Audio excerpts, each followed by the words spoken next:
존경하는 국민 여러분, 교육부는 오는 2학기 개학 학사 일정부터 개편된 거리두기 단계에 따라 전면 등교를 시행하도록 하겠습니다. 사상 초유의 개학 연기 이후 17개월 만에 학교의 교문을 활짝 열겠습니다. 예, 여러분 2학기부터 학교 갑니다. 전국의 학생들이 학교를 갑니다. 모든 학교의 전면 등교가 시작이 되는 건데요. 무려 1년 반 만입니다. 참 온라인 수업하시느라 교사분들 고생 많으셨고 우리 학생들도 고생 많았고요. 집에서 삼시세끼 다 챙겨주느라 학부모님들도 고생 많으셨습니다. 매일매일 정상 등교를 하게 됐으니까 참 좋으면서도 또 우려되는 점도 있죠. 그래서 교육부 장관을 직접 연결해서 직접 질문해 보겠습니다. 유은혜 교육부 장관 연결돼 있습니다. 장관님 안녕하세요. 네, 안녕하세요. 와, 드디어 마침내 학교를 매일 가는군요. 예. 이제 2학기부터는 전면 등교를 할 수 있도록 되어 있긴 하지만 또 걱정이 많은 것도 사실입니다. 그렇죠. 일단 하루 확진자가 500명 이하로 떨어지면은 이제 완벽한 전면 등교인데 네네. 지금은 하루 확진자가 500명에서 1000명 사이니까 조건부 전면 등교다 이렇게 발표를 하셨네요. 근데 1000명 미만일 경우에, 그러니까 이제 개편된 사회적 거리두기가 적용되는 경우에, 네. 1000명 미만인 2단계까지는 전면 등교를 할 수 있습니다. 예. 다만 이제 지역별로 상황이 좀 다를 수 있기 때문에, 예. 초등학교 경우에는 이제 3학년에서 6학년까지가 4분의 3, 중고등학교는 3분의 2까지 그 이상도, 그러니까 그 정도의 이제 기준을 가지고서 그 정도 등교를 하냐, 전면 등교를 하냐를 지역별 상황에 따라서 조금 탄력적으로 운영할 수 있도록 해서 2단계까지는 전면 등교가 가능하다 이렇게 이해하시면 되겠습니다. 그렇군요. 2단계까지는 즉 하루 확진자 500명에서 1000명 사이면 전면 등교 가능한데 네네. 각각 알아서 판단은 하십시오. 뭐 이렇게 보는 지역적 상황이 조금씩 다르니까요. 그렇죠. 네네. 그렇죠. 그러니까 말하자면 이런 거예요, 여러분. 그 학급당 학생 수가 굉장히 과밀된 곳들이 있거든요. 그렇죠. 과밀학급. 전교생 네. 수가 다른 학교보다 평균보다 많은 학교.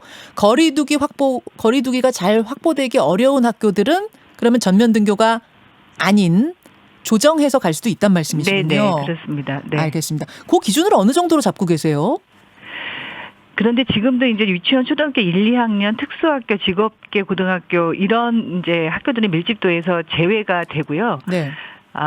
소규모 학교 이런 데도 이제 다 제외가 되고 이 과대 과밀 학교뿐만이 아니라 지역 감염 상황이 좀 갑자기 확진자가 많이 생긴다거나 네네. 그런 상황을 좀 포함해서 시도교육청과 방역 당국이 지자체와 협의를 해서 그 지역에는 그 기간 동안에는 학교의 밀집도를 좀 낮춰야 되겠다 하면 그 지역의 과대 과밀 학교들은 이렇게 좀 조정하는 것으로 운영을 하게 됩니다. 이해가 됐습니다. 그러니까 전면 등교 2단계까지 전면 등교할 수 있지만 탄력적으로 상황 봐서 운영하시라 이런 말씀. 네네. 그렇게 전면 등교를 하다가 만약 학교에서 확진자가 한 명이라도 나오면 그럼 뭐 다시 중단되는 건가요? 지금까지는 이제 확진자가 한 명이 나오면 전면 원격 수업으로 전환을 하는 것이 이제 원칙이었는데요. 네. 저희가 그 지난 이제 거의 3학기 동안을 코로나 상황에서 수업을 이제 운영을 해왔기 때문에 네. 학교에서 이제 확진자가 발생하거나 감염이 발생한 사례들을 좀 종합적으로 분석을 해서 질병청에서 그동안 역학조사한 결과들 사례 분석을 종합적으로 어떻게 이제 구체화하고 적용할 것인지를 지금 계속 협의를 하고 있습니다. 네. 그래서 그 방역 지침은 저희가 한 명이 나왔다고 모든 학생이 원격 수업으로 전환하기보다는 이제 진단 검사를 받아야 되는 밀접 접촉자의 대상 범위라든가 원격 수업으로 전환해야 되는 그 학교의 이제 학교급의 규모라든가 이런 것들은 조금 세부적으로 그 경험을 살려서 좀 보완할 필요가 있다. 그래서 전문가들이 그렇게 조언을 주셔서 그 부분은 지금 보완 중이고 7월 초 경에는 정리해서 학교에 지침을 안내할 예정입니다. 알겠습니다. 한 명 나왔다고 무조건 등교 중단 온라인 수업 이거만은 아니란 얘기예요. 그건 네네. 조금 더 연구하시겠다는 말씀. 네네. 제일 걱정되는 건 급식 시간입니다. 급식 시간. 네네. 뭐 수업할 때야 다들 마스크 착용하고 이렇게 하면 된다지만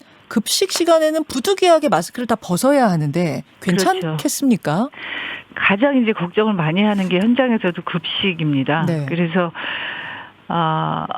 지금 이제 가림막이 설치된 학교도 있지만 그렇지 않은 학교들도 덜어 있어서 이제 가림막 식탁 칸막이 설치하는 것을 좀 적극적으로 권유를 하고 있고요.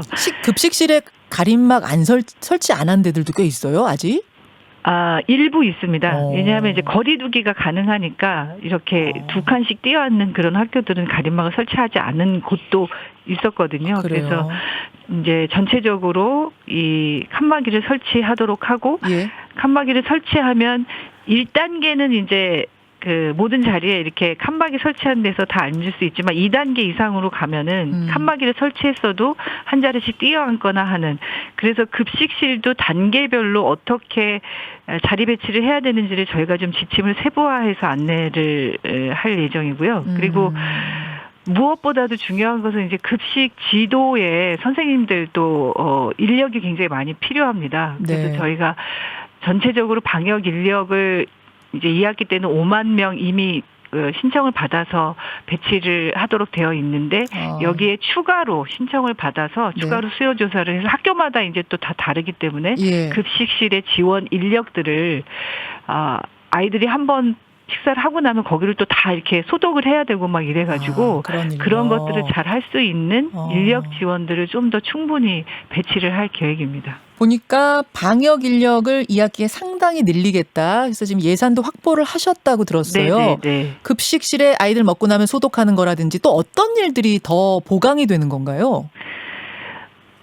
이제 모든 아이들이 그 학교에 나오게 되면 지금까지는 뭐 3분의 2나 이렇게 나오면 급식 그러니까 이제 모든 학생들이 다 점심을 먹어야 되잖아요. 모두 다 먹어야죠. 네, 그러면 그만큼 시간도 많이 걸리고 음식 조리라든가 이런 것들이 전체적으로 지금까지보다는 훨씬 더 늘어나는 것이기 때문에 조리하고 또 배식 지도하고 소독하고 이런 모든 것에 인력 보충이 필수적이다라는 게 현장의 요구였고요. 그리고 아이들 이제 발열 체크하고 이런 모든 그러니까 급식 자체가 시간이 늘어나고 왜냐하면 이렇게 옛날처럼 그렇다고 다 들어와서 밥을 먹을 수는 없으니까 급식 시간도 늘어나고 또 지도도 그만큼 철저히 해야 되고 그렇기 때문에 그 전체적인 것들을 학교에서 시간 배치를 잘 하면서 운영할 수 있도록 약간 탄력적으로 급식 시간도 운영할 수 있도록 제도적인 그 보완들을 해주고,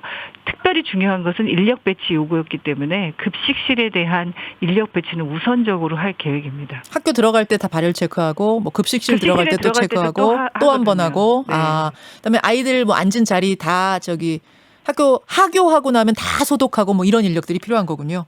이미 그런 인력들은 지원이 돼서 다 하고 있고요. 급식실은 더 필요하기 때문에 아이들이 보충하고. 이제 교체될 때마다 중간중간에도 다 소독을 해야 되기 때문에 그런 인력 지원이 필요하죠. 알겠습니다. 가장 확실한 방역은 사실 백신 아니겠습니까? 백신. 네네. 지금 선생님들에 대한 백신은 여름방학 내에 다 끝내는 것을 목표로 하고 있고 N수생들, 그러니까 저 수험생들에 대해서도 백신을 맞추는 걸로 결정이 됐는데 그 아래 학년들 말이에요. 미국 같은 경우는 지금 파이자 백신을 12세 이상 맞추는 걸로 결정이 났는데 우리는 그런 계획 없습니까?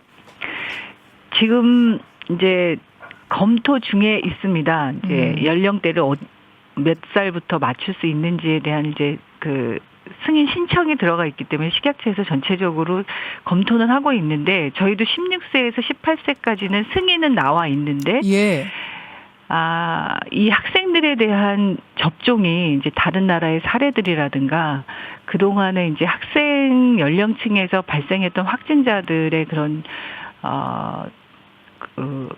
추이 이런 감염 정도나 이런 증상 여부. 근데 이제 학생들은 굉장히 중증으로 그렇게 전환됐던 그런 경우들이 거의 없는 것으로 그렇게 보고 있거든요. 걸려도? 네네. 그래서 전체적으로 지금 예방접종위원회에서도 학생들에 대한 접종을 어떻게 하는 것이 좋을지를 좀 다른 나라의 사례라든가 이런 임상 실험 결과라든가 이런 것들을 좀 분석하고 있는 것으로 알고 있습니다. 그래서 우리는 지금 이게 이제 교육부가 결정할 수 있는 것이 아니라 예방접종위원회 전문가들이 전체적으로 백신의 안정성이라든가 이런 것들을 예. 검토해서 결정해야 되기 때문에 지금은 일단 18세 이상만 접종하는 것으로 그렇게 하고 있습니다. 검토 중이다. 근데 지금 이제 걱정이 되는 건 뭐냐면 아이들은 걸려도 사실 나이가 어린 아이들은 크게 치명적이지 않은 경우가 대부분이에요. 맞아요. 그건 맞는데 이 아이들이 집에 가서 또 저 할머니 할아버지들한테 옮길 수가 있어서 어른들한테 옮길 수가 있어서 그래서 전면 등교가 시작되면은 그 부분이 걱정된다는 얘기들도 있어서요. 예. 만약 파이자 백신이 넉넉하면 사실 이 아이들도 다 맞출 수 있는 건데 지금 넉넉하지 않아서 문제인 건 아니에요?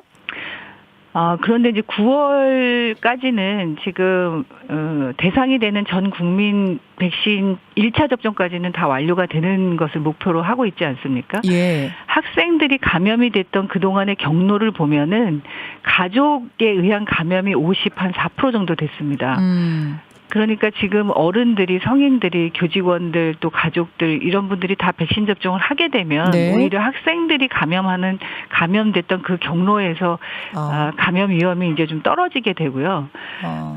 그리고 물량은 이미 이제 그 충분히 확보가 돼서 그 확보된 물량으로 9월까지는 그리고 11월까지는 2차 접종까지 전 국민 대상으로 접종을 완료해서 이제 집단 면역을 형성할 수 있도록 하겠다는 게 목표 아니겠습니까? 어른들이요. 예. 그 과정에서 앞서 말씀드렸던 예방접종위원회에서 학생들에 대한 접종의 안정성과 신뢰성 이런 것들이 잘 검토가 돼서 결정이 되면 네. 그 부분에 따라서 학생들도 접종할 수 있을 거라고 생각하고 있습니다. 그렇군요. 사실 아이들을 맞출 수 있는 건 지금 화이자밖에 없기 때문에 네네. 화이자 물량이 충분히 확보되는 게 일단 전제 조건이어야 될 것 같고 그다음에 어른들 접종 상황 이런 것들 다 고려해서 맞출 수도 있을 것 같다 그 말씀이신 거죠, 장관님? 좀 기대를 해도 된다는 이야기죠? 그거는 이제 전문가들의 이 결정, 식약처의 예. 승인이 필요한 것이라서 그 승인이 나면 이제 아이들도 접종할 수 있을 텐데 전체적으로 또 학부모들께서는 좀 걱정하시는 분들도 많이 있습니다. 예방 접종에 대해서. 그래서 이제 이 국민들 또 특히 학부모들이 접종에 대한 어떤 신뢰성 이런 것들도 좀 필요하기 때문에 조금 더 해외 사례나 이런 것들이 알겠습니다. 충분히 좀 보여줘야 되지 않을까 하는 생각을 하고 예. 있습니다. 미국의 경우도 이게 의무 접종은 아니고 청소년의 경우는 원하는 경우에 네네. 맞춰주는 이런 형태죠. 네네. 자, 지금 청취자 질문 제일 많이 들어오는 건 뭐냐면 대학은 어떻게 됐느냐. 네. 요 질문 들어오는데 대학에 대한 어떤 대학생들 지금 계속 온라인 수업을 주로 하고 있는데 어떻습니까? 네, 대학도 이제 2학기 때부터는 대면 수업을 좀 확대하고 대면 활동도 확대하는 방향으로 대교협이나 전문대교협 총장님들하고 이제 의논을 하고 있고요. 이번 주 중에 지금 24일로 예정하고 있는데 대학의 대면 수업 확대 방안에 대해서도 내용을 좀 대교협 전문대교협과 함께 발표를 할 계획에 있습니다. 그렇습니까? 네네. 지금은 초, 중, 고에 대해서만 교육부가 2학기 전면 등교 수업 발표했는데 대학도 곧 발표가 되는군요. 예, 근데 이제 대학은 학교마다 이제 굉장히 이게 차이가 초중고하고는 또 다르기 그렇죠. 때문에 자율성이 있기 때문에. 네. 예. 그래서 이제 실험 실습이라든지 꼭 대면 수업이 필요한데 못하는 경우들이 있지 않았습니까? 예. 그래서 그런 부분들은 꼭 대면 수업이 필요한 수업에 대해서는 이제 대면 수업을 하는데 어떤 게 더 뭐 방역으로 강화돼야 된다든지 지원이 필요하다든지 이런 것들을 학교 현장하고 계속 의견을 이제 교환하고 있어서요. 이제 그런 부분들을 학교의 자율성을 전제로 하면서도 학생들에게 꼭 대면이 필요한 혹은 학생들 의견을 이제 조사를 해보니까 전공 이론 같은 것은 비대면 수업이 좋다 이렇게 의견을 말해준 학생들이 더 많았습니다. 그래서 그런 비대면과 이제 대면 수업을 어떻게 잘 운영을 할 건지 그런 부분들을 지금 의논 중이라서 알겠습니다. 예. 구체화가 조금 더 돼야 될 것 같긴 하고요. 네네. 오늘 대략적인 이야기들 잘 들었습니다. 장관님, 부총리님 고맙습니다. 네, 고맙습니다. 유은혜 사회부총리 겸 교육부 장관이었습니다. 김현정의 뉴스쇼는 청취자 여러분의 참여로 이루어집니다. 트위터, 페이스북, 레인보우 게시판, 그리고 단문 50원, 장문 100원의 유료 문자 샵 1212, 우물정 1212 통해 참여하실 수 있습니다. 김현정의 뉴스쇼, 여러분과 함께 만듭니다.